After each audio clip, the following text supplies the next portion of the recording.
The following is a presentation of the Belly Up Sports Media Network.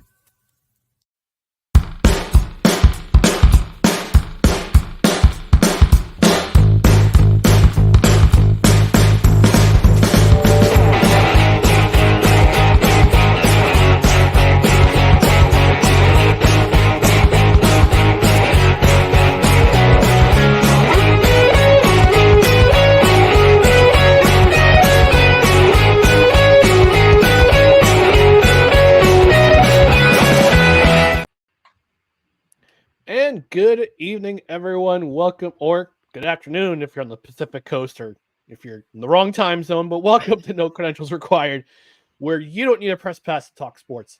We are presented by Belly Up Sports in association with Gozilla Media. My name is Ryan McCarthy. I'm one of your hosts, and to my right is a man who is going to take an $85 million cap hit any day now, Dustin Henry. Dustin, how are we doing tonight? Doing all right, especially after the breaking news on myself here. I have signed. Wait! Breaking news! We got breaking news. We got to break out that bumper.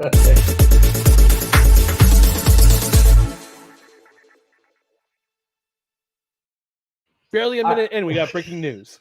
I have signed a 10-year contract to remain as the co-host of No Credentials Required, and each time I confuse Frank Wycheck and Sam Weish, I get a $1 million episode bonus, and I also have a co-host option to extend the deal an additional 5 years at the conclusion of the 10-year deal. I got one response for that.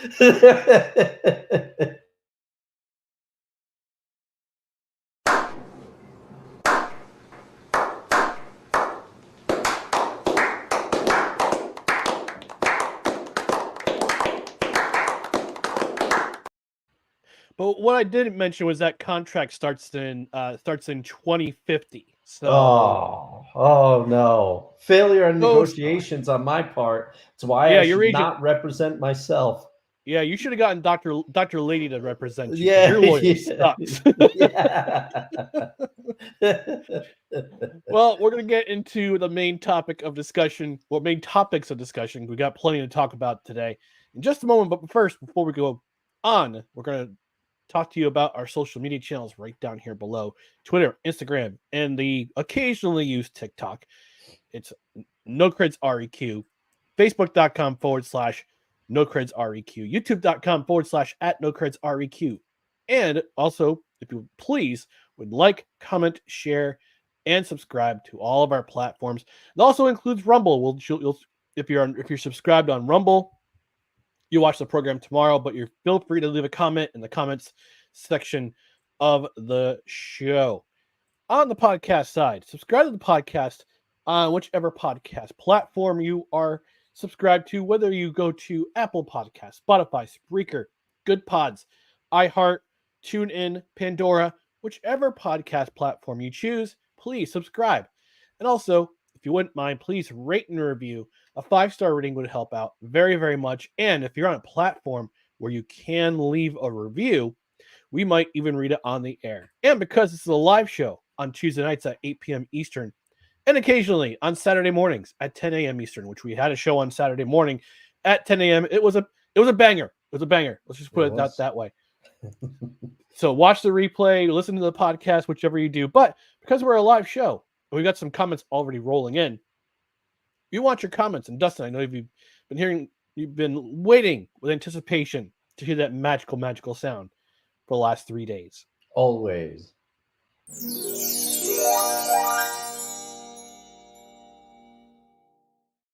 That's right, folks. Engage with the show.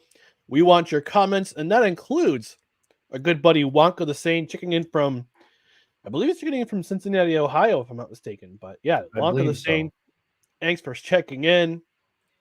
Sapna's checking in with her usual sports ball comment. Dr. Lady said, Esquire, who says, I'm available as an agent to get by that offer. Next negotiation, I'll definitely be reaching out because old Ryan, he pulled a fast one on me with that start date. I'm shifty. What can I say? So we're going to start off tonight's episode. Tonight's stream, today's episode, this episode with, I wouldn't say so much debate, but discussion, because there's rumors going around that the NFL wants to move to now an 18-game schedule for the regular season. There's a lot of pros and cons, I believe, for this, but let's get into a discussion here, Dustin. And again, leave your comments in the comment section. You're also more than welcome to check in, give your opinion. So, Dustin, with the rumors of an 18-game schedule, do you think it's wise for the NFL to move to 18 games? Well, okay. First off, as a fan of football, let me say that on the face of it, this sounds good. This sounds, I'm like, more football, excellent. More football is excellent. But when I take a closer look at it and take kind of my fan hat off here and start thinking about it in terms, in my opinion, if they go to an 18-game schedule, and half of me, a part of me has to wonder whether this is also a push, because we know they've been doing more international games. They're trying to broaden the scope of football around the world, which I have no problem with. But we've already witnessed that there's like some travel logistics problems. Usually the team ends up staying over in London, maybe for a couple of weeks, just to get acclimated over there to the time change and things of that nature. But my first thought after thinking about this a little bit more is, I don't think this would be a good thing, because the first couple games of the season, the players are already kind of, they didn't get as much of the preseason in, which I know everybody likes to crap all over preseason football, but it is a way for some players who might be on the fringe of making the teams to solidify their spot on the team. And it is a chance for the starters to get some reps.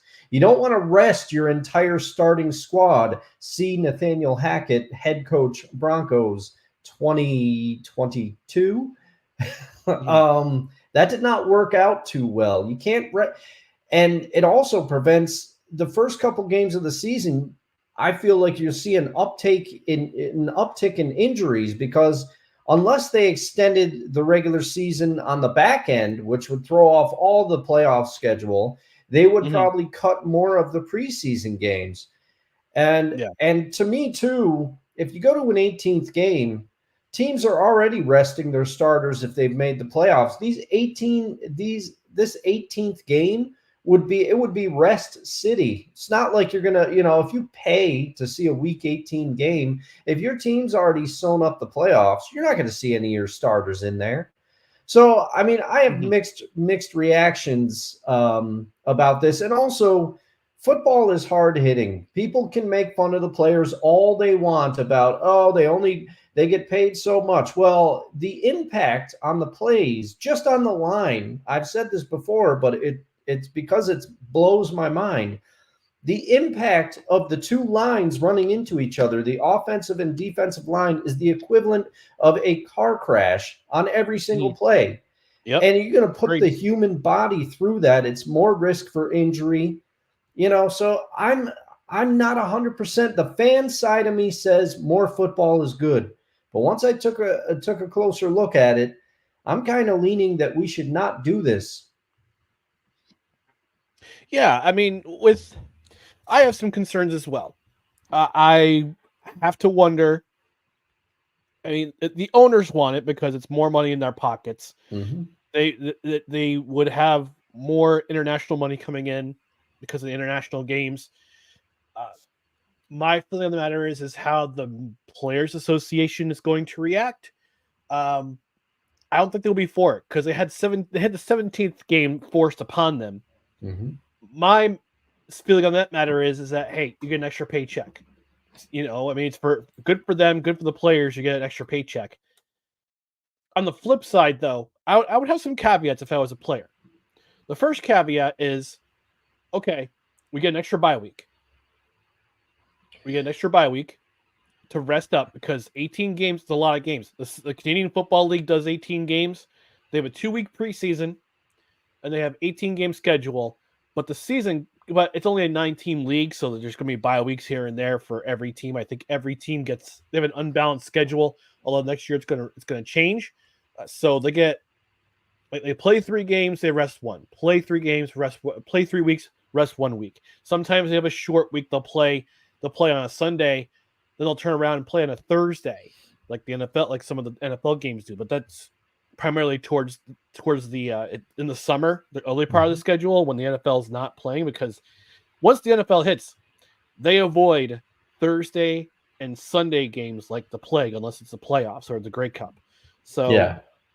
you have to have either one. You'd have to have one extra bye week, especially if you're traveling internationally. The second caveat would be, all right, if you want us to play one more game,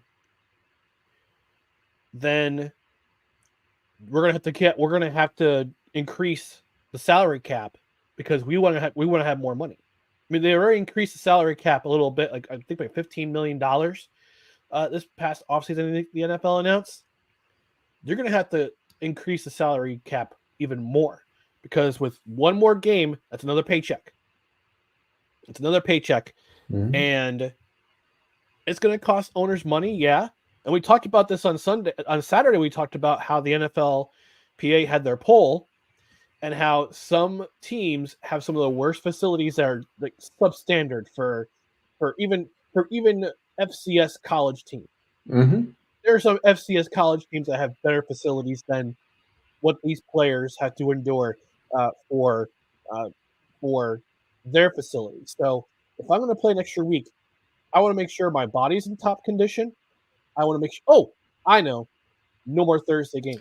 I was gonna say that. I was gonna say another way is to cut the Thursday games. It's not enough rest between the games, and also we get rid of Thursday night football that way, as you like to say. Yep, Thursday night football for Thanksgiving. Keep the Thanksgiving games. Yes, keep the Thanksgiving games. Keep the. I guess the Jets want to keep doing Black Friday games, but I liked the Black Friday game.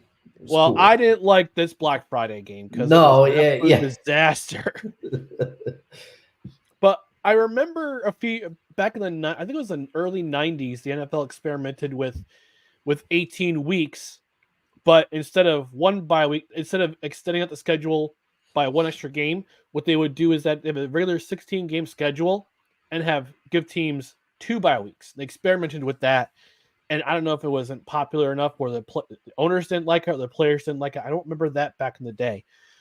So there would have to be some conditions. And I'm gonna have to check to see when the NFL CBA expiration date is, and that would be March 2030. So if they want an 18-game schedule, it would have to start after the renegotiation of the CBA. It would have to wait until after 2030, because once March 2030 hits, and if there's some disagreement as to whether to expand the schedule, and I didn't check to see when the schedule would expand, but if I'm the NFLPA and I've already said, okay, we'll allow an extra week, we'll have a 17th game. But if there's going to be an 18th game, we want to make sure the players' safety is a priority. We want to make sure the players are well rested. They are getting their nutritional needs met. They're getting their conditioning. They get the conditioning and strength and conditioning, physical therapy needs met. We want some conditions to make sure that we get our needs met, because if we're going to play an extra game, we want something in return.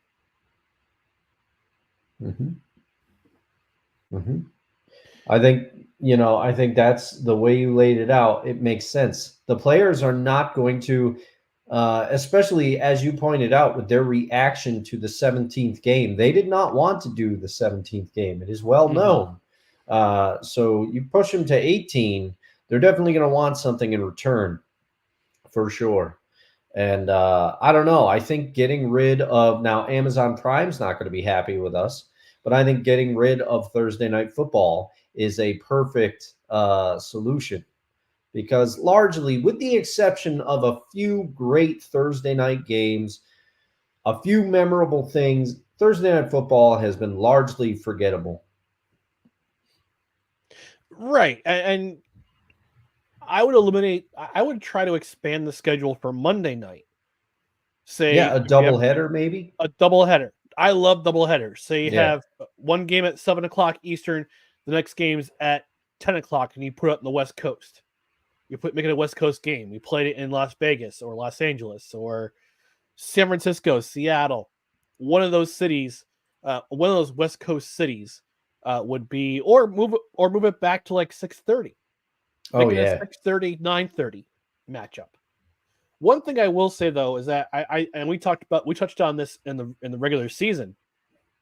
I would like to see the games staggered some more on Sunday, because we already have in the afternoon, late afternoon games start at either 4:05 or 4:25.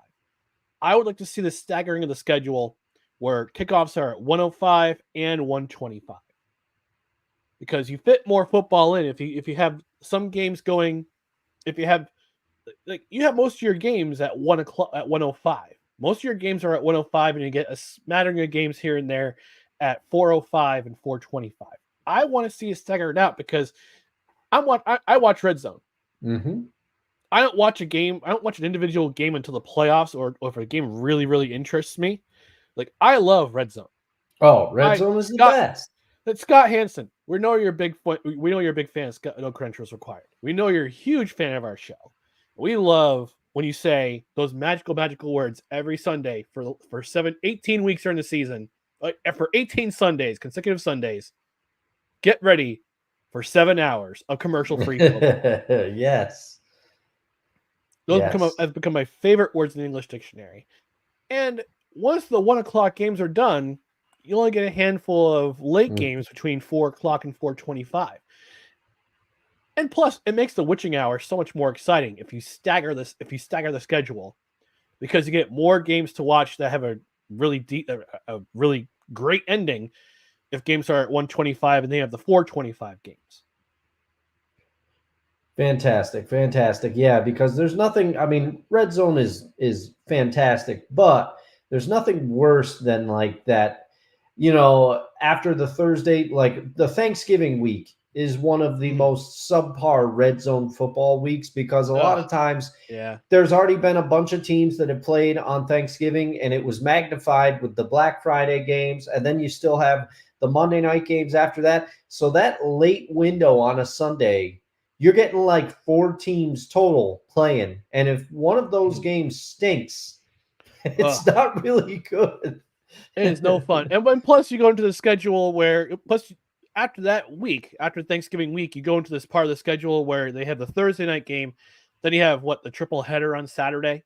Yeah, I do love the Saturday NFL games. Yeah, I know the Saturday games. Yeah, I'm going to get a lot of hate from college fans out there, and I know that I'm not into college football the way a lot of people are, and a lot of people on the Belly Up Network are. If you are into college football, there is plenty of shows on our great network of Belly Up Sports for you to listen to and watch on YouTube. But I'm just not into the college game the way some people are, so I'll take the NFL on Saturday all day, every day. But I've heard a rumor, Dustin, that you're a big fan. You're starting to become a Colorado Buffaloes fan. You're really, really excited next year for Coach Prime, who he's going to bring in for Colorado Buffaloes. Now they're going to the Big 12, moving on from the Pac-12, which is deceased, unfortunately. Rest in peace, Pac-12. But yeah, I would keep the Saturday games because, by that time, they don't have college football to compete with, because the bulk of the regular schedule is done. The conference championships are done. Army Navy's done. So after the Army Navy game, have all the Saturday games you want. Have all the triple headers you want. I dig it. I'm a fan. I'm a fan like you, Dustin. I'm a fan of the Saturday games. And maybe towards the end of the regular season, you move a lot of those games to Saturday games, because you'll have maybe not, because you want to keep that triple header schedule, especially if you have NFL Network, because usually those games are usually on NFL Network unless NBC decides to throw it on Peacock and making a Peacock exclusive, which, by the way, don't do that. Don't do that, please, ever again, because the fact that you had to subscribe to Peacock to get the wild card game from last year between the Browns and the Texans, that stunk. That stunk. Even you had to borrow my subscription in order to put it on your TV when we went over to your house. I know. They were interfering with my wild card weekend. The NFL doesn't know the kind of forces that they're messing with here.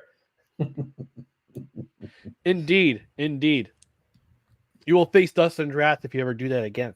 Yeah.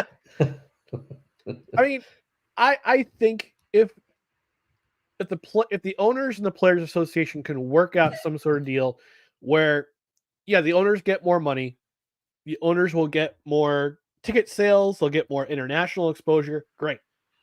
But the NFLPA has to have a strong, and DeMaurice Smith is not exactly the strongest leader in when it comes to Players Association leadership.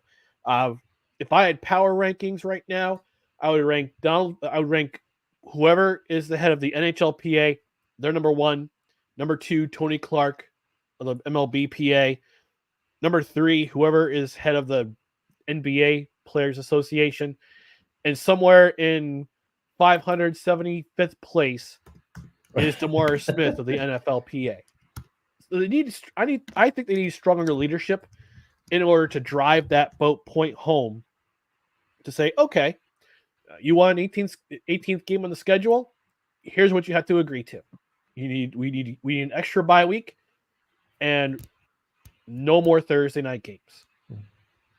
Yeah, no more Thursday night games is the ticket, and I think an extra bye week is completely reasonable. And a little bit of real-time research. I know that's usually your role on the show, but CJ... No, it's shared. CJ, it's usually just that you're faster than me, but you were talking, so I took advantage of it. CJ McCollum is the NBA Players Association president.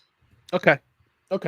Comfortably ahead of DeMaurice Smith. DeMaurice Smith. Yeah. DeMaurice. I can't believe I said DeMaurice. I don't know why. I'm out of my mind.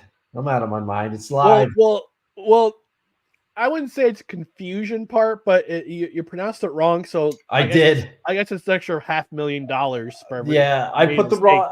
I put the wrong. I put the emphasis on the wrong syllable there. The emphasis on the wrong syllable. Yeah. Good Lord. All right, we're going to take our first break, our only break of the episode tonight. But before we do that, we want to take a quick trip to the comments section. Julie from Michigan joining us as always. She says that would the 18th game in the schedule, that would put the Super Bowl towards the end of February or early March. That would be weird. And what's interesting is I put in a group chat that I'm part of, and I said if Roger Goodell is going to challenge March Madness, then he's lost the plot. And then somebody tried to remind me saying, "Oh, he works for the owners." I'm like, let me have my fun. I said it with a smile. I said it with a wry smile, just to see what happened. And he's like, he just says, "Well, he works for the owners." I'm like, let me have my fun. Mm-hmm. Mm-hmm. And he's like, no, it's a pet peeve of mine. I'm like, all right, whatever. Well, it was raining today. Maybe the blanket got left outside and got wet. Yo-ho! Oh, look out! Dustin coming in with the jokes. Yeah. Kidham Zen saying, "Eek, I only have a minute, but I wanted to stop in and say hi. Hope Kitty Ball is still in the works. Okay, back to work. You guys are awesome." Well, thanks, Kitty. Thank you very much. Wonko the Saint coming in says, rather go back to 16 games than forward to 18.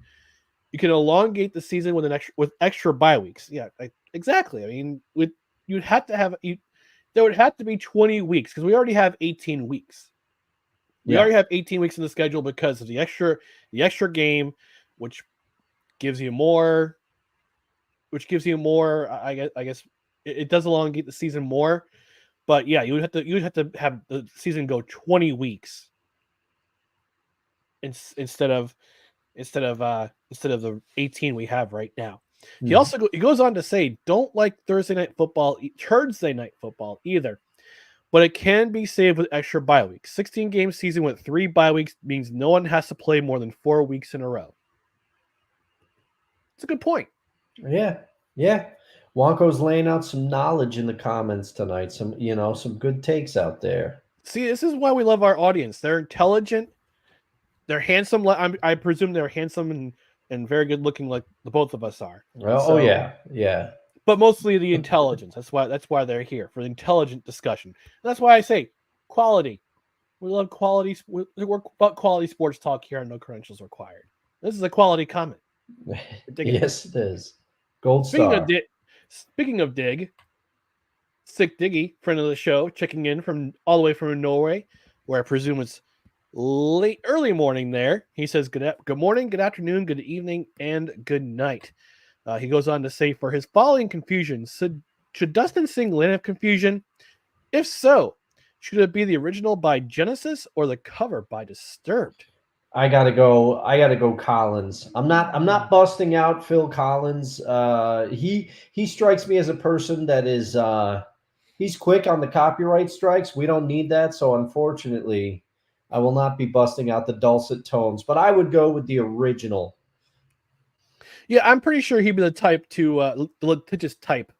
Yeah, like most boomers are. Disturbed, David Drimmond, Disturbed. I don't think they would give a care.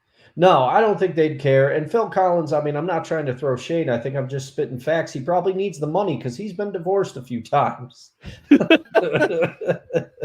Plus great drummer, though. Great drummer, yeah. Phil Collins is. Plus those taxes in the UK are kind of steep. Yeah. Dr. Lady Esquire adding in, or Ball of Confusion by The Temptation. That's a great song. I'll get down on some David Ruffin.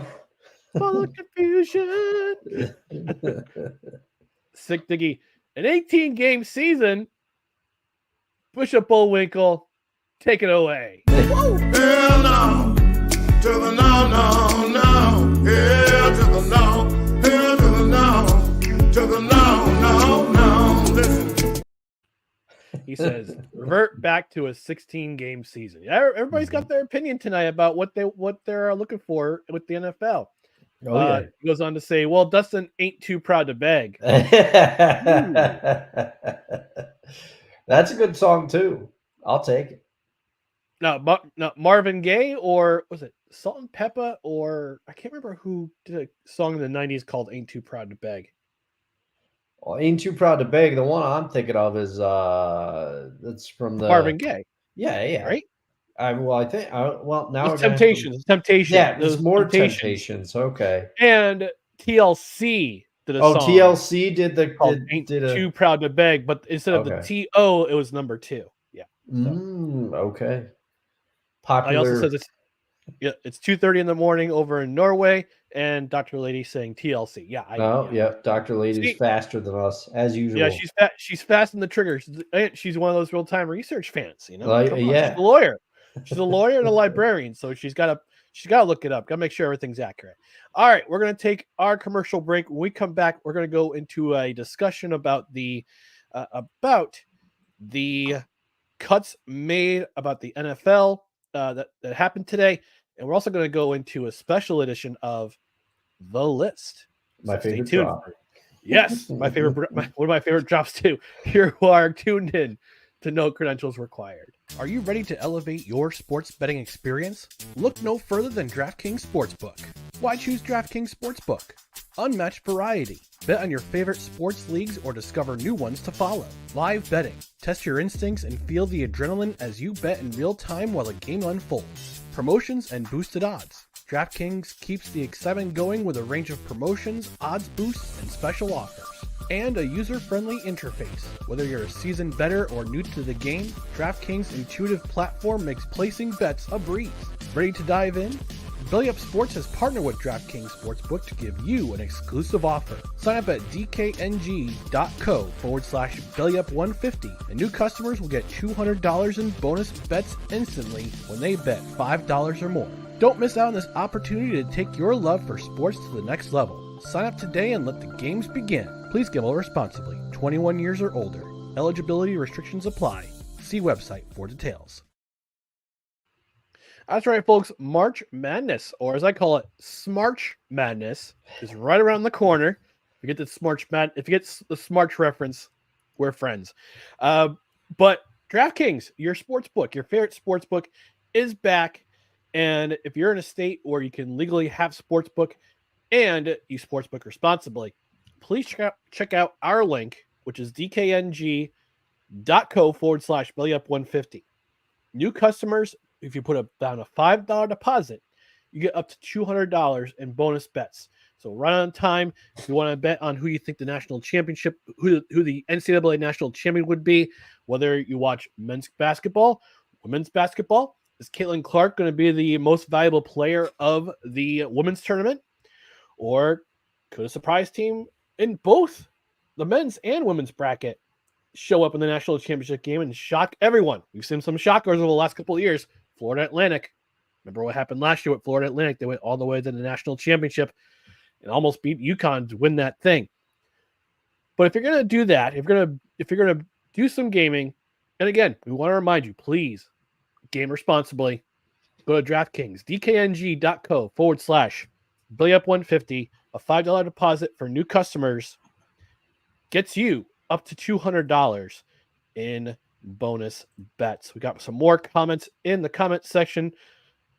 Dr. Lady says, if you ever forget, just watch The Other Guys. It's such a good movie. Oh, I think man. I've only seen it once. I'll have to watch it again. But I remember the memorable scene was The Rock and Samuel L. Jackson jumping from the roof and thinking they would be invincible. They wouldn't die, and splat. Oh, man. Sigty adds, it could have been worse, Dustin. You and I could be seeing Easy Lover. I call Philip Bailey's verses. Oh, man, that's a banger. That song is a jam. That song, like when I did dance lessons, because I had a wicked crush on this gal back in the day, Teresa, if you're watching, congratulations on your marriage. You did the pregnant pause there. You fooled me. I thought it was going somewhere. I thought it was going.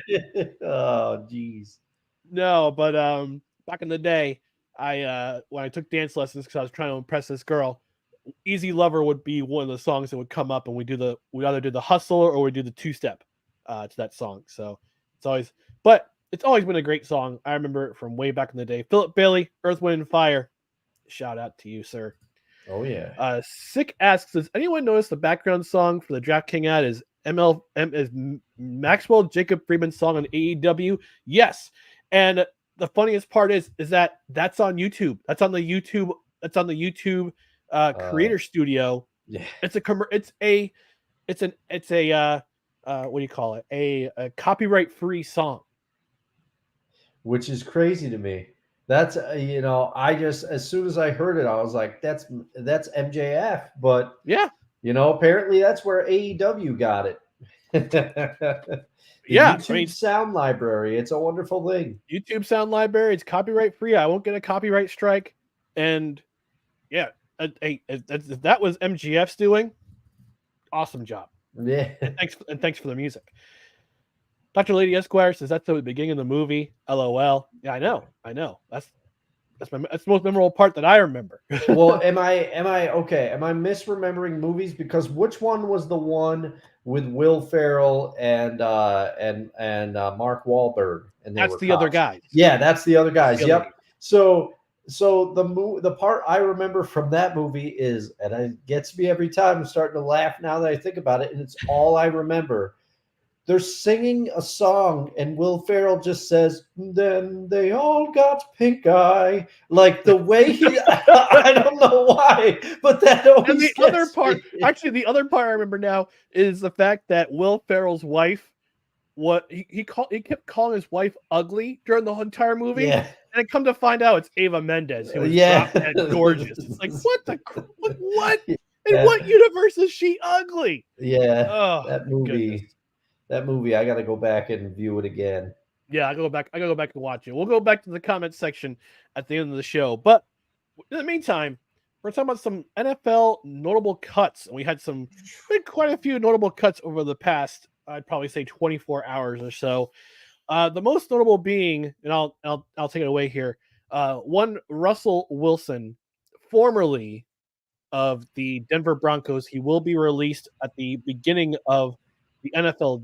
I guess you could say fiscal year, calendar year, because I guess the NFL season for the calendar year starts on March 13th. So he'll be released. Then it will be a free agent. And to me, the fact that the Denver Broncos are going to eat $85 million of that $240 million contract that will be dead cap money is astounding, Dustin. Oh, yeah. As a guy who followed Russell Wilson for a long time as a Seahawks fan, went to Denver, got traded to Denver. What's your feeling about this particular? What's your feeling about this particular cut? I mean, this is crazy. Yeah, I just couldn't believe it. I couldn't believe it because, and there's people out there. Side note, but I have to say it. There's people out there, I've seen them on the internet, they're trying to justify this. They're like, well, none of the guys that the Seahawks got in that trade are like superstars. So did it really matter that much? Okay, you're trying really hard. First of all, Drew Lock won a game on Monday Night Football recently for the Seattle Seahawks. He's been a quality backup. And those draft picks turned into Witherspoon and both the tackles, Lucas and Cross, and Boye Mafe, who had a heck of a season for the Seattle Seahawks. So anybody, and also, oh yeah, they got George Fant in the trade. They got, people that are like, oh, was it really that bad? Yes, it is that bad. Like this, but enough about the Seahawks side of it, okay? Russell Wilson, the fact that the Denver Broncos, under new leadership, under Sean Payton, and their GM George Patton, who still has a job, he made this trade. He did this thing. But I don't know how much power Sean Payton has, but this is ridiculous. I mean, the fact that they are willing to say, okay, we'd rather start Jarrett Stidham over you.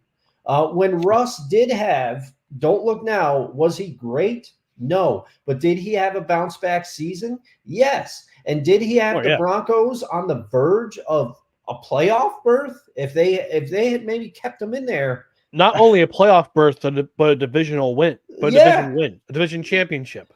Yeah, it could have. They were still in contention. That's how wild it was, and that's what makes the Chiefs' eventual Super Bowl run even crazier, because the Chiefs were scuffling. They were scuffling at that point. And the fact that Sean Payton would come in and say, okay, you're going to forego your injury guarantee, or we're going to get rid of you, and we're going to bench you for the remainder of the season. So they bench him in favor of Jarrett Stidham, and Sean Payton can stand up there with a straight face and say, oh, Jarrett Stidham gives us a better chance to win. You're full of a bunch of garbage, Sean Payton. That's why you always have the same look on your face on the sidelines, because you can't even stomach the BS that is about to come out of your mouth. But it's the same look that Kevin James had when he played him in that Netflix movie. I can't remember the name of the movie off the top of my head. Some real-time research, maybe. But I just can't believe this, because yes, Russ is not what he used to be. It's clear. And it's clear that he's maybe lost. Home Team is the movie. Oh, okay. And then maybe he's lost a little bit. I'm sorry. I'm trying to interrupt you. That might be a no ticket required review for the summer. Yeah, I think we should definitely. Okay, let's put it on the list. All right, it's on the list. All right, we'll do that. Production meeting on the air. We got to love it. But the fact that the Broncos are so fed up under new leadership with Russell Wilson that they are willing to eat $85,000 in dead money. It's insane. Yeah. So part of me, I'm hoping that Russell Wilson goes somewhere and just rips it up. I don't think it's going to happen, but I'm hoping he does. Yeah, I mean, $85 million is an ungodly number. I mean, it's the largest cap hit so far in history, right? In NFL history. It's gonna be there's going to be a time where it's going to be a bigger cap hit. And the fact that some team is going to pick him up as a free agent and will have to pay him next to nothing. Mm-hmm. And there's a few teams in the back of I've got going in the back of my head right now that could be I wouldn't say a match for him, but would want to utilize his services. Atlanta. Yeah. Because their quarterback situation is confusing, and Arthur Smith is no longer there. So he would have a strong running game with Bijan Robinson, Tyler Algier. He's got some weapons with Kyle Pitts and with Drake London. Yeah. He's also got a great defense to kind of back him up, because Atlanta's defense their offense was execrable. Their defense was actually pretty good last year. Caused a lot of turnovers. Can't rush the quarterback. They can't rush the quarterback they can't really get to the quarterback to save their lives. But they got a pretty decent secondary. So they've got a shot to improve and maybe win the South if they pick up a quarterback like Russell Wilson for next to nothing. I could see him going to Pittsburgh, possibly. That would be very weird. Even though Arthur Smith is now the offensive coordinator in Pittsburgh. Russell, run! Yeah. Run away! Run far away from Arthur Smith. I can see him going to the Giants there's one. As kind of a bridge quarterback to whoever they're going to draft in either this season or in 2025. And I guess you could see, I hate to say this, and I'm going to throw up. I'm going to. There's already some vomit coming up. I could see him in New England. Oh man, yeah. I mean, as a foil for Mac Jones, because Yeah. I guess they are keen on keeping Mac Jones. I don't know why. yeah, that I don't understand. But those are the four places I could see him going, and I think it would be great if especially be good for the Giants to grab him, because if they can manage to sign Saquon Barkley, who they have not, and they announced today they did not apply the franchise tag on Saquon Barkley, so he's a free agent. Mm-hmm. He's now a free agent. If they can manage to bring him back and try to restructure Daniel Jones's contract a little bit, bring in Wilson, he'll have a strong running game, because Saquon's a game changer. Saquon, when he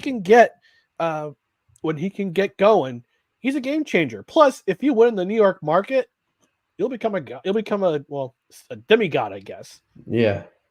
Yeah, well, and let's not forget there were all those Giants rumors a few years ago. Russ was a little younger then, but before he signed that extension with the Seahawks, there was a lot of smoke around the fact that he may go to the New York Giants. So I think there's interest on both sides. Mm-hmm. Yeah. One other notable cut from this afternoon was Dustin, I'll have you go into this because it's your team who's affected. Yeah. Jamal Adams, who had himself a pretty bloated contract. Yeah. And Quandre Diggs, both released from the Seattle Seahawks. And I'll let you wax a little poetic about your Seattle Seahawks and why they decided to let those two players go. Well, I mean, I must admit, okay, you have seen, as a New York Jet fan, I would say that you have seen Mr. Jamal Adams, play more games than me. As a Seahawk fan, he has not. This is fact. So this one does not surprise me in the least. Unfortunately, because Jamal just couldn't stay healthy for his duration of his career as a Seahawk. And also he was starting to struggle in some coverage schemes, at this stage of his career. And, you can see it. Now, part of me, John Schneider was a part of that trade. He was a part of that trade that he did with the New York Jets to get Adams into Seattle. But I think I am starting to wonder how much say did Pete Carroll have over that trade? How much was John Schneider really involved? Because now Schneider is making decisions on personnel and he gets rid of Jamal Adams. Now, Jamal Adams, I would argue that trade is still woefully bad for the Seattle Seahawks. But at the time the trade was made, Jamal Adams was a different player. There's no, and they were looking for a new anchor in Pete Carroll's defensive scheme, at safety. Earl Thomas was always safety was a important position in Pete Carroll's scheme of defense.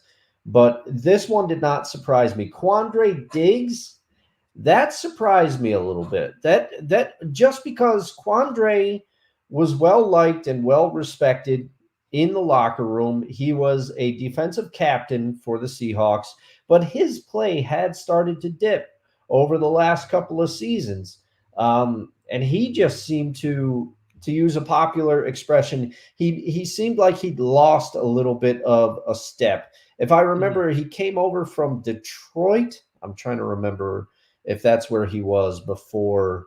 Before he was on the Seahawks. He was in Detroit. Yep.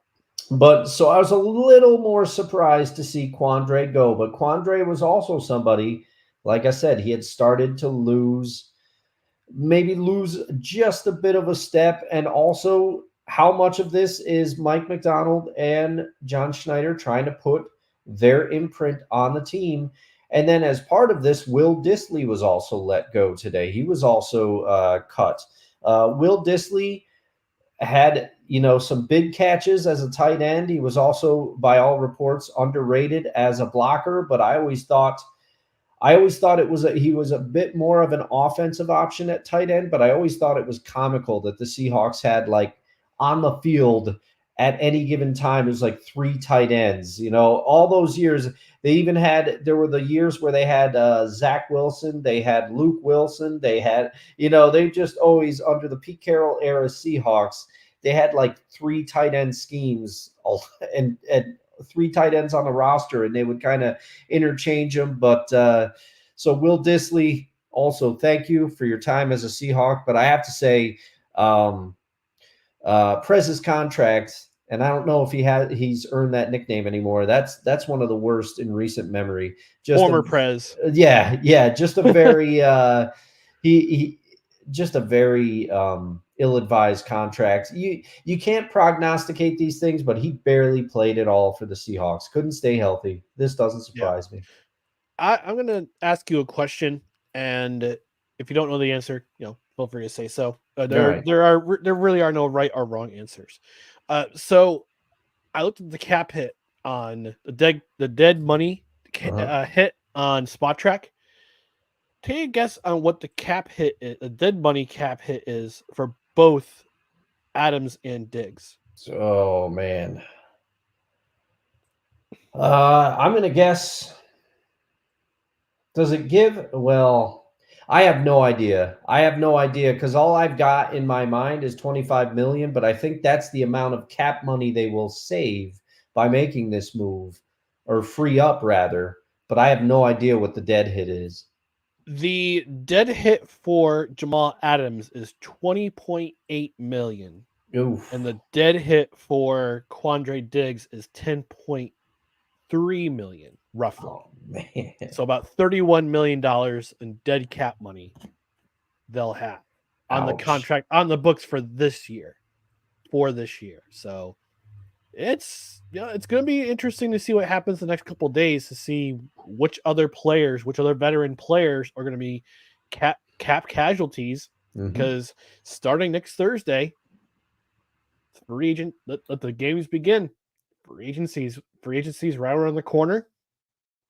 And then you got the draft right after that, in 6 weeks' time after that. So it's going to be an interesting period for the next couple of days to see who else will be joining the free agency ranks. Before we get to our next segment, the list, let's take we'll take a short trip to the comment section, clarifying the DraftKings music we thought we used MJF's music, but stock audio for the win. You said advising that will explain it. Thanks for the clarification. You are very welcome. David 3000 joining us from the great-ish state of Massachusetts. Mr. McCoffey. He also says, did someone say Mark L. Wahlberg? Why, yes. Yes, we did. We did. Six saying, I'm an 82 baby. The A's had some great music. Yes, They did. I'm Yes, an 83 baby 6, so I'm there with you. I'm a 77 baby, so I grew up on all that ish. He also goes on to add, clearly, Wilson was not a good Russell Wilson. Wasn't a good fit in Denver. Too many egos clashing on the sideline. I remember reading bits and pieces of an article on The Athletic about how in his first season with the Broncos, he was still calling plays that he knew with Seattle. Oh, and yeah. That was a bit of a problem with the communication in the huddle. Yep, just a bit. Once again, Nathaniel Hackett, do not rest your entire starting lineup the duration of the preseason. These are things that can be ironed out. Yep. Drew Willingham, D. Willie, friend of the show, checking him, saying, "What's up, fellas?" He's listening in from the office. Welcome, Drew. Happy to have you, buddy. Sick continuing. It just shows how much the Broncos, the front office, wanted Wilson out of Denver. Yeah, it did. Yeah, and I don't know if it had to do with George Patton or Sean Payton, whether he wanted to move on from Russell Wilson. He felt he was too old. I mean, they do have a mid-draft. I think somewhere in the teens they have a draft pick this year. I'm going to go with Payton on that one. I'm going to go with Payton because if I know Sean Payton, he probably has a lot of say in the football decisions for that roster. Yeah, for sure. Dr. Lady Esquire saying, what about Bailey Zappi? He and Mac are a great tag team for losing games. Six saying Atlanta's a good choice for Russell Wilson, especially since his wife Sierra is from there. Yeah. Your Uncle Al checking in. If history is any guide, the Giants will give Saquon 10 years, $300 million. Oh man, you're coming in at the perfect time because we're about to talk about some real bad contracts, and I have a feeling you'll remember one that I'm about to talk about, Uncle Al. I can't tell if his profile picture on Facebook is Adam Gase or somebody else. It is. I don't really not check into Adam Facebook Gase. that often anymore. I don't. It is not Adam Gase. That I can say for sure. Wonko checking in, saying, I think someone in the Callan Cowherd show said the veteran minimum for Russell Wilson was about 1.6 mil. All the rest is on Denver. Ouch. Also, sorry to see Quandre Diggs maybe leave Seattle. Yeah, who is it? Rappaport who reported that he was going to be cut. He's going to be a roster cut. Yeah. So, oh, your uncle clarified. My profile pic is one Primoz Roglic. I presume he's a cyclist because he's into cycling. Yeah. So. Oh, Sick was wondering which month you were born in, Dustin. Oh, June. And I'm not giving you the date. And no, I will not give you the last 4 digits of my social security number. He already got swindled once tonight. He doesn't need to be swindled again. All right, let's go to the next segment, or last segment of the night. We're going to have a special edition of The List. You just made the list! Oh, my gosh. I always laugh because it takes me right back to it. See, that's why I made the bumper, because of that reaction from you behind the plate, but behind the in the green room. I just see you just go. It's the best. Oh man. So our list for today, since we're talking about Russell Wilson and the ghastly contract that he signed upon being traded to the Denver Broncos, 5 years, $240 million, $120 million of that guaranteed. We're going to talk about our respective lists for the 5 worst contracts in sports history. And Dustin, I'm going to lead off for this one. Yeah, I'm lead this one off. I'm going to give you, because it was my idea, so I'll lead off. Mm-hmm. So the 5th worst contract in my mind in sports history is Ilya Kovalchuk. He was traded from the now departed Atlanta Thrashers to the my New Jersey Devils, And I want to say, I think it was 2012, if I remember correctly. And it was right on the verge of their Stanley Cup run. Yeah, it was 2012 because it was on the verge of their Stanley Cup run in which they miraculously, as a 6th seed, got to the Stanley Cup final. He wound up signing at the time, it was a 15-year deal, but the NHL ixnayed it. So he wound up signing a $10 million, 10-year, sorry, 15, it was a 17-year, I think it was a $120 million contract. The NHL said, nope, you can't do that. So they restructured it, made it a $15-year, $100 million contract. And then 3 years into that contract, and I'm saying this in air quotes, retires, go back to his home Russia to play in the KHL for CSKA Moscow, which is basically the old Red Army team. It's also Vladimir Putin's favorite team. And surprise, they went on to win the championship. I think 3 out of the 4 years he was there. Wound up coming back to the NHL and finishing his career with, I believe, the Los Angeles Kings.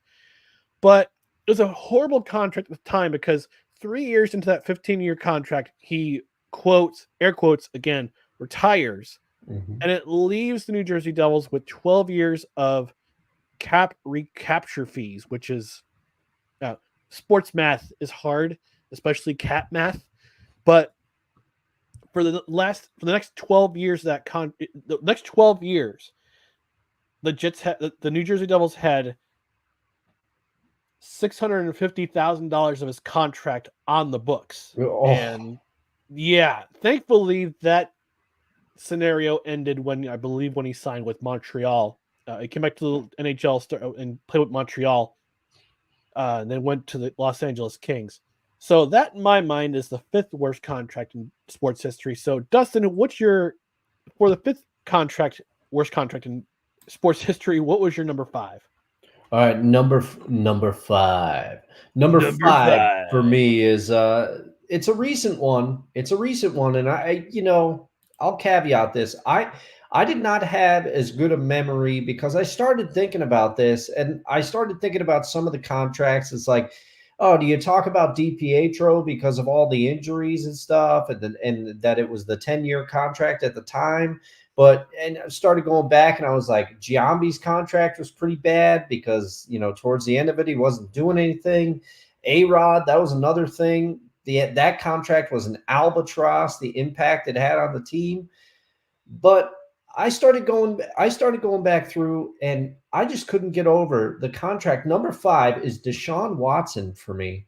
The Cleveland Browns trade, because as part of that trade, as part of the negotiations in that trade, the Browns signed him to a 5-year, $230 million extension. And he promptly missed a ton of time due to his off-field sexual misconduct allegations. And then when he came back, he did not look like the same guy remotely. Mm-hmm. And then this year we're thinking, okay, maybe we're finally going to see Deshaun Watson. And Deshaun Watson ends up missing significant time due to injury again. And when he's in there, it's not good. They're saying that he might have lost his confidence. He's not the same guy he was. And then he exits the season for the final time due to shoulder problems. This is looking like a massive – now, I know it's quote-unquote early into it, but this is looking like a massive bust for the Cleveland Browns because let's not forget, they took a ton of heat for making this trade and signing this extension because Deshaun Watson was embroiled in a ton of controversy off the field. So the Browns took a PR hit, and also they punted Baker Mayfield out of town to make this deal. And look what Baker did with the Bucs this past year. So in my opinion, that makes it even worse. Yeah. All right, number four of the worst contracts in sports history, Jason Williams, formerly of the New Jersey Nets. I don't know if you remember this one, Dustin, but he signs a 6-year, $86 million contract in 1999. This is coming off his first and only All-Star appearance or he led the league in offensive rebounds in the 97-98 season. I'm sorry, the 98-99 season. So, first All-Star appearance, leads the league in offensive rebounds. New Jersey Nets rewarding with a huge contract. Then he breaks his leg running into teammate Stephon Marbury, excuse me. Old Starberry. On April 1st, 1999. And he has to retire because he has to have that bad of a break that he has to retire. Then the ugly part comes down. 4 years later, he's convicted in the accidental shooting of his limo driver. And I guess in his book, he had an autobiography come out, which talked about the more humorous side of the NBA. And a lot of it had to do with he did a lot of careless things, a lot of careless playing around with guns. And apparently he almost shot Wayne Corbett at his house one time. So Jason Williams, I believe he is no longer in prison. He served he had his sentence reduced from murder to manslaughter because it was supposedly an accident. Only served a few years in prison.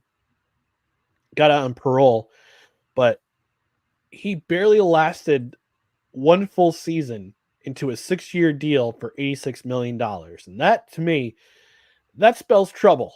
That's a trouble contract not because of the fact that he had to retire, but a couple years into the contract, which I believe in the NBA, it's a guaranteed contract no matter what, just like Major League Baseball.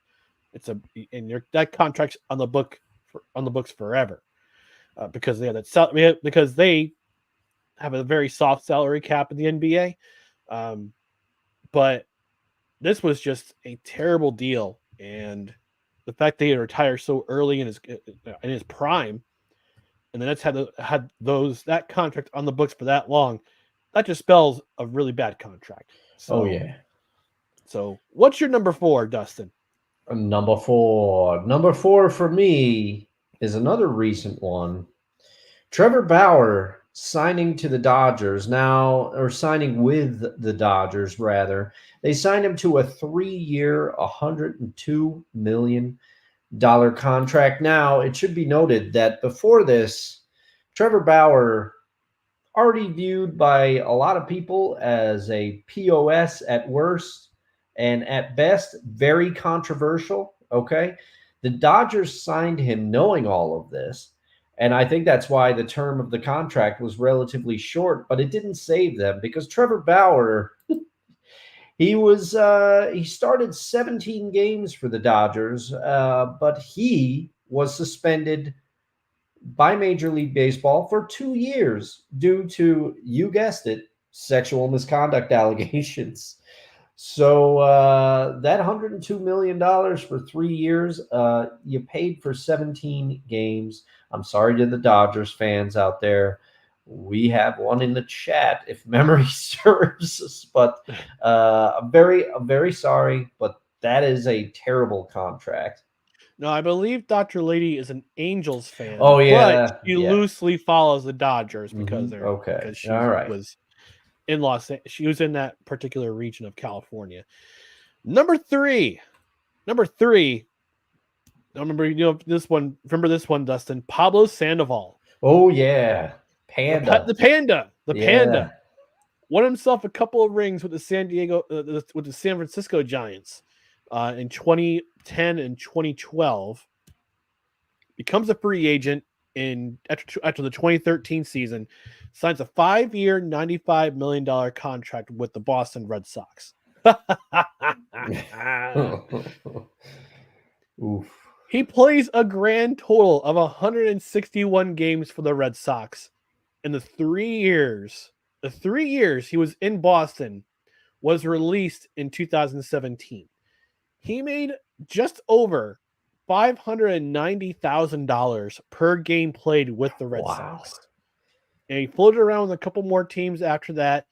He played in the United baseball league in, I believe, that in Saudi Arabia, if I'm not mistaken, or Dubai. Oh, But this year, he's actually attempting a comeback with the San Francisco Giants. They got him they decided to bring him in for spring training to see if he can make a comeback. So the 37, I believe he's 37 years old right now, Oh. but that was just a complete albatross of a contract. And I always laugh when I think about that with the Red Sox. But the unfunny part was that they won the World Series the year after they released him. Yeah. Although in very unscrupulous circumstances with the whole cheating thing. So that's that. Yeah, you're taking, but yeah, the panda bear, horrible contract. yeah, you're taking me down memory lane with some of your contract because a lot of mine are very yeah, a lot of mine are very new. And that was one of the things I almost and not to take shots at Boston here. I'm about to take shots at our beloved team very shortly, but I thought of the Trevor Story contract, the trade, but that's too recent. We got to see what Trevor does in more time with the Red Sox, but that's not looking great right now. Scott, if you're watching, educate me on the Trevor Story deal. Yeah. But that one's going to be an albatross pretty soon too. God. Yeah. Oi. All right, Dustin, number 3 for you. Oh, number 3.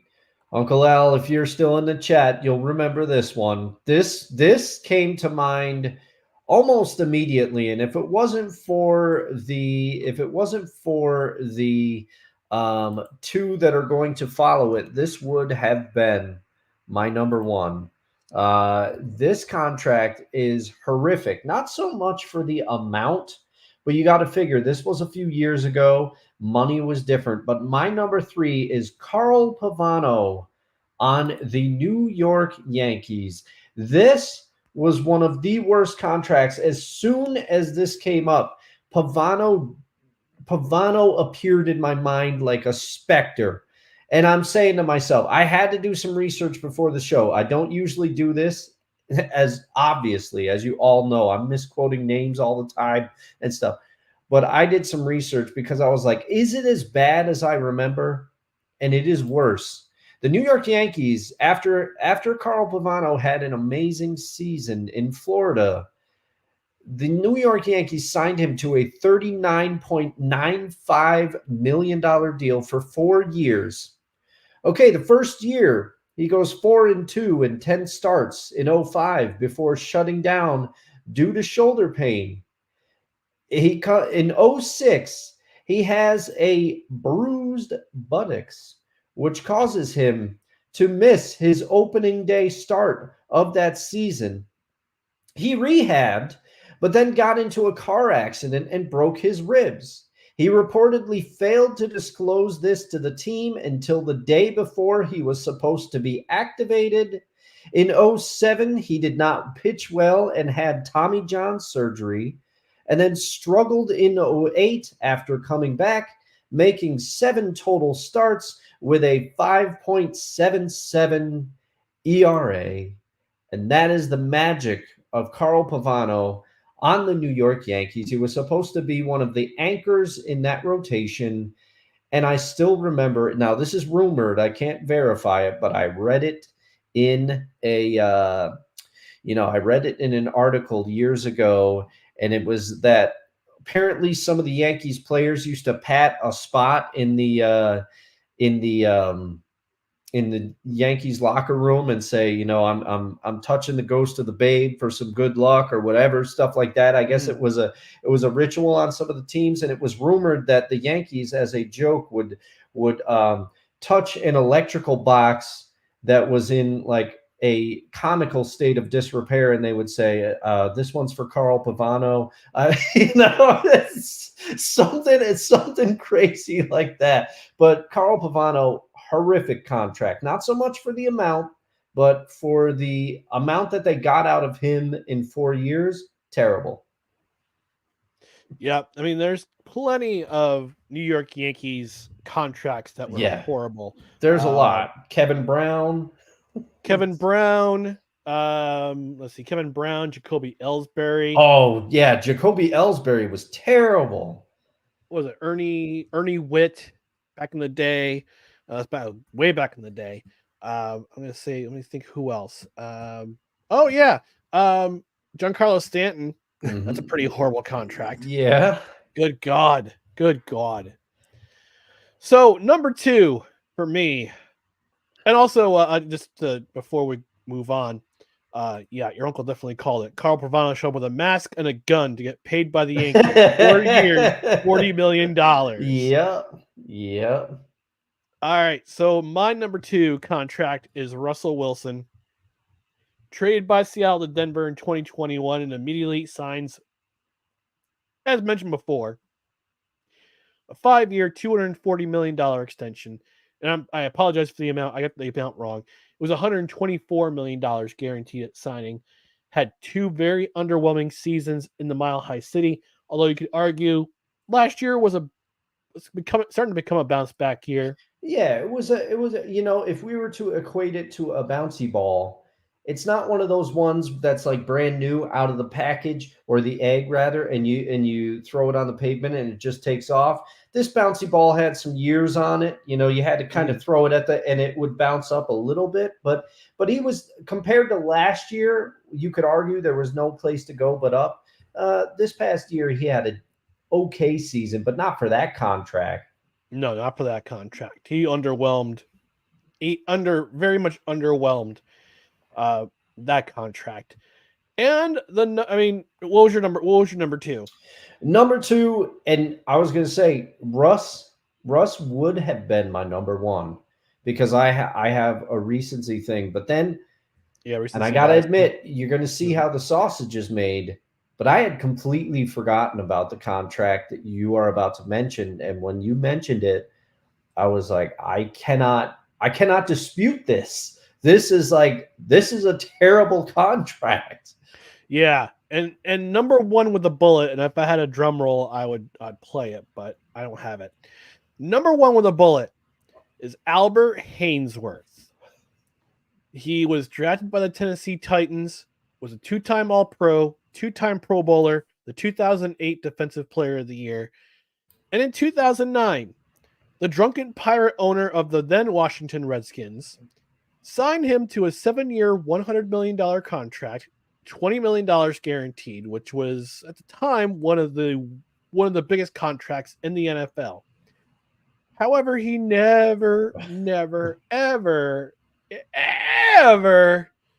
lived up to the money that he was given. No. Played only 8 games. He played only 12 games in 2009, was shut down in December. Played only 8 games total in 2010. Then was traded to New England in 2011 and released that season after he got into a heated discussion with assistant Pepper Johnson. Wind up signing with the Tampa Bay Buccaneers, where he finished the season and subsequently enough finished his career 3 years into that 3 seasons into that deal. One of the biggest busts of a contract in not only NFL history but in sports history. Yeah, I mean, this, as soon as you put this on the dock, the memories came flooding back. They had Albert Haynesworth, an NFL player. Most players should not have to deal with this. He had to pass fitness benchmarks. They were putting him through fitness benchmarks. And you know what I just forgot about? I just remembered just now was Albert Haynesworth. Correct me if I'm wrong, but wasn't he the person that stepped on people multiple times with his cleats? Yep, he stomped on multiple players, and I'm going to look up who he stomped because it mentioned that in this Wikipedia profile, the stomping incident. And yep, there it is. Let's see, for third quarter. Oh yeah, he during the play, Cowboy center Andre Garrod fell to the ground, and his helmet was removed by Haynesworth, who then attempted to stomp on Garrod's head, but missed. A second stomp opened a severe wound on Garrod's forehead, nearly missing his right eye. Hey, Dustin, guess who the referee was in that game? Jerome Boger? Jerome Boger, your favorite. There was probably a lot of stoppages in that game. I'm just going to say. Yeah. And for that, he was suspended 5 games. 5 games. It was in the 2006 season. So yeah, that was the stomping incident. And then and then 2 seasons later, he seemed to turn it around, and he won Defensive Player of the Year with an outstanding season. 8.5 sacks, 51 total tackles, 2 passes defended, 3 forced fumbles, named to the Pro Bowl, named to All-Pro, and was the Sporting News Defensive Player of the Year. And then he signs that huge bloated contract and never lived up to the hype. No. And I mean, this is such a great topic because there was one. I almost put Brian Bosworth on my list, but I couldn't remember because I think that was his rookie deal. I don't think he got another one. That was his rookie deal. Yeah. Yeah, and I think it was $11 million at the time, which you got to remember, this was like 87. $11 million is a boatload of money now, but in 87, that's a lot of money. 10 years, $11 million.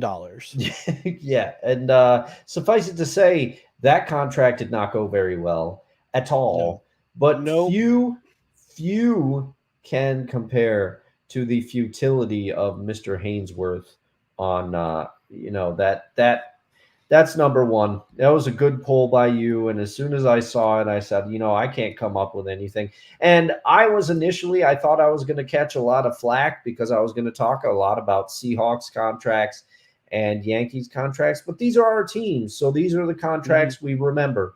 I will never forget that Carl Pavano contract. And it was one of the few things where I was like, is it as bad as I remember? Then I started researching it.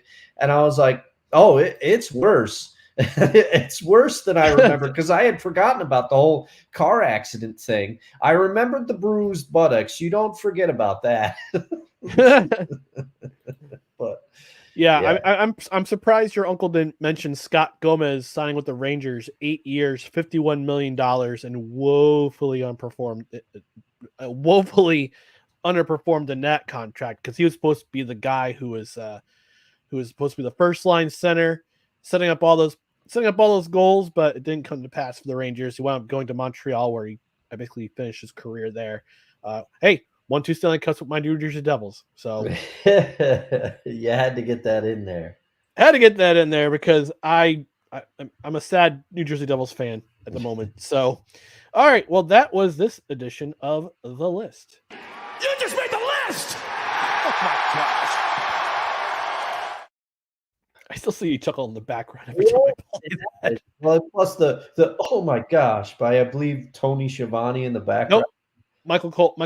Oh, that was Michael Cole. That's right. Michael It was Cole. WWE when he was WWE. doing that. That's right. Yeah, he was doing that on WWE. He doesn't do that on AEW. No, and he was doing sad, but... and he was doing the. I was thinking Schiavone WCW when he's coming out with the list of holds.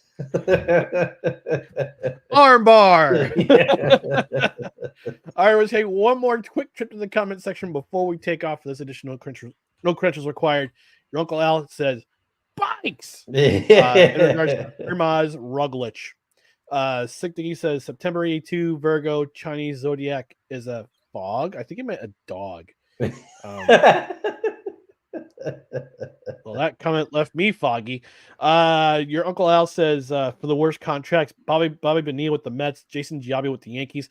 I would argue the Bobby Bonilla's contract is the smartest contract in sports history because not only is he getting $1 million a year from the New York Mets until 2027, he's also getting $1 million a year from the Baltimore Orioles until I think 2030. Or is it $500,000? Oh, but yeah. Man. But yeah, I did think about Jason Giambi. Because the end of that contract especially was brutal. Yeah, it was brutal. Sick continues, don't worry, Dustin, I was crushed by a Norwegian woman, hopefully she wasn't too heavy, who was born in January of 83. Can't listen to Tom Petty's Free Fall in the same. Oh, man. Also asked, where's Cole Johnson when we need a parody of Deshaun Watson? Yeah. And if you haven't heard Cole Johnson's parody of Deshaun Watson. Let's just say he plays some sultry music and goes into a very kind of Barry White trance when he mentions Deshaun Watson. It's great. It's great. Your Uncle Al says the Giants signing Larry Zonka in 1976. Dr. Lady saying mentioning that she was an Angels fan, but also kind of a Dodgers fan. She says, I'm full fan of both. Okay. Fair. Snowman showing up saying, sorry I'm late. Snowman here. He also says the worst contract in sports history, ending with the Cleveland Browns. Hey, there was a Cleveland Brown on the list, Snowman. Happy to see you. Happy to see you, sir. Sick Diggy, when you mentioned Carl Pavano's injuries. Oh my bum, oh my bum, oh my bum, oh my bun. And then, oh my ribs, oh my ribs, oh my ribs, oh my ribs. Wonko checking in. Bad contract, honorable mention. West Coast offense should be the Ohio River offense, but for the contract, Walsh did not get here. Instead, it went to the team that beat us twice in the Super Bowl. Yeah, so Bill Walsh almost was known as the Cincinnati Bengals head coach. Yes. Not to be. They look past him. They look past him because even back then, Mike Brown was cheap. Yep, for sure. Paul Brown was cheap too. Oh well, yeah, but I can't. Paul Brown was too much of an innovator of the game. I can't take shots at Paul Brown. No, you can't. Erglau saying, "Ooh, I forgot about Gomez." He also says Alexei Kovalev never worked out either. Wonko saying good night. Thank you for stopping by, Wonko. We appreciate you always stopping by. And Siktigi saying, "Yep, I meant to say dog." Yep, I got you. I got the feeling. But the D and the F button are right next to each other on the keyboard, so I get it. All right, we're gonna wrap things up, folks. But please don't forget to go on our socials: Twitter, Instagram, and TikTok. It's at NoCredsREQ. Facebook.com/NoCredsREQ. YouTube.com/@NoCredsREQ. We are at 349 subscribers. Hit that like button, please. One away. So, but in the meantime, and also if you're watching on Rumble, please follow us on Rumble. And don't forget to like, comment, share, and subscribe to all of our social media channels. On the podcast side, subscribe to the podcast on whichever podcast platform you are on. Rate and review. A 5-star rating would be helpful. And if you leave a review, we might even read it on the air. And even though if you're watching it on replay, if you're watching the show on replay, leave us a comment. We want your comments. Engage with the show. So this is another edition of No Credentials Required in the books, where you don't need a press pass to talk sports. We're presented by Belly Up Sports in association with Gozilla Media. For Dustin Henry, I'm Ryan McCarthy, and we will catch you next time. Good night, everybody.